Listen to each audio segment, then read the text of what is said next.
Let's learn about Sea of Thieves.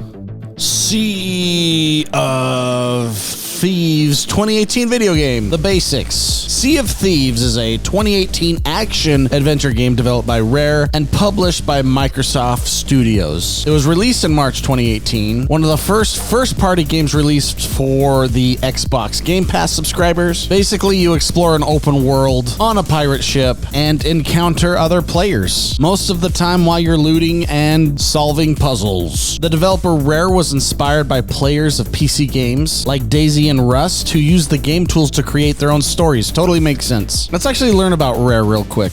We are Rare, an Xbox game studio. I actually really like this right here. That's pretty cool. We create the kind of games the world doesn't have. Got some blog stuff. Oh, and ice cream. Hey, a video. I like videos. I don't think there's any other studio like us.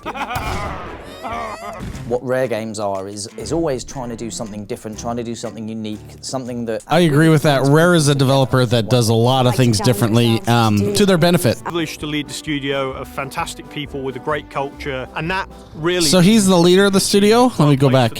I feel privileged to lead the studio of fantastic people with a Okay, we're going to learn about him. So that was Craig Duncan. Craig Duncan is the studio head. He's been the head since 2011. Before that, he was at Sumo Digital and Midway before that. Cool. Oh, that's right. They're creating Everwild. I actually forgot about this game. Yeah, I totally forgot about Everwild. I haven't seen stuff on this in a long time. We're going to watch the Everwild trailer because I totally forgot that they were working on this game. It's been 2 years since we saw this. In the bonds we share. Yeah, I remember watching this and being like, holy crap, that's pretty cool. Over our world. Yeah, I totally dig it. It's got a really cool art style, really cool vibe to it. I hope we get more information soon about this. But only a few. So Rare has been around since 1985. The first one I remember playing is Battletoads on the NES. And then, of course, one of my favorite games of all time, Donkey Kong Country. They did Killer Instinct in 1994. One of the greatest games of all time, GoldenEye 007. Perfect Dark.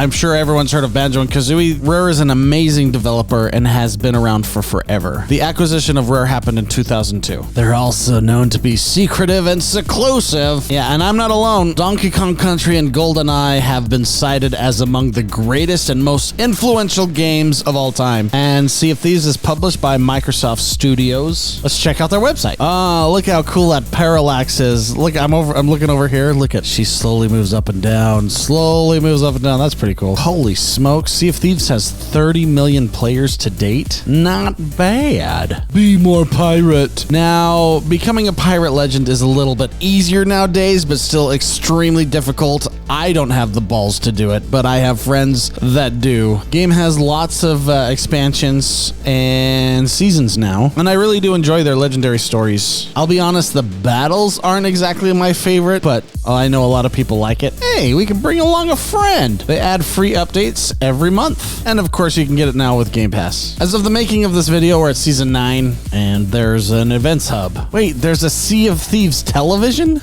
Oh, it's their Twitch channel. Okay, cool. I want to see some of the merchandise. That's some of my favorite stuff. You can get a Sea of Thieves 24 karat gold plated ingot for 20 bucks. My wife likes puzzles. Maybe I'll get her this. Yeah, they have artwork. They even have shoes. Wow, they have a lot of stuff here. All right, now my favorite part. Let's go over the team. The director is Greg Mayles. Greg Mayles. Cool. Mayles was the designer of Battletoads and Donkey Kong Country. So this is why I love doing this series. Greg Mayles is one of the greats. Man, look at that resume right in front of us. Damn. The creative director is Mike Chapman. He's been with Rare for over a decade. He was at Codemasters before, same with Craig Duncan. Oh, cool. He was a part of Dirt Showdown and Dirt 3. Peter Campbell was the programmer cited for Sea of Thieves, and he has been at Rare forever. Oh, I'm excited to see the artwork here. Ryan Stevenson was the artist. I found an article on ArtStation magazine by Ryan Stevenson showcasing all of the artists on the team. This is Ben Siddons. Yeah, pretty cool stuff. Character artist John Mercier. Oh, wow. He's got a lot of stuff. Oh yeah, concept artists. I love this stuff. Love the skeleton. Isn't the artwork just amazing in video games? I love it. The writers of the game are Chris Alcock and Mike Chapman. The game's composer was Robin Beanland. Robert Beanland was a part of Donkey Kong Country, Killer Instinct, Star Fox, Perfect Dark, Viva Pinata. In other words, he's a freaking badass. The game's engine is Unreal Engine 4. The game explored settings as vampires and dinosaurs, but they chose a pirate theme because it encouraged cooperation. They must not be playing the same pirate game I am playing. I'll tell you what, I have been piratized many times and I was not cooperated. The gameplay design requires players to exercise common sense. I love how positive the developers were in making this game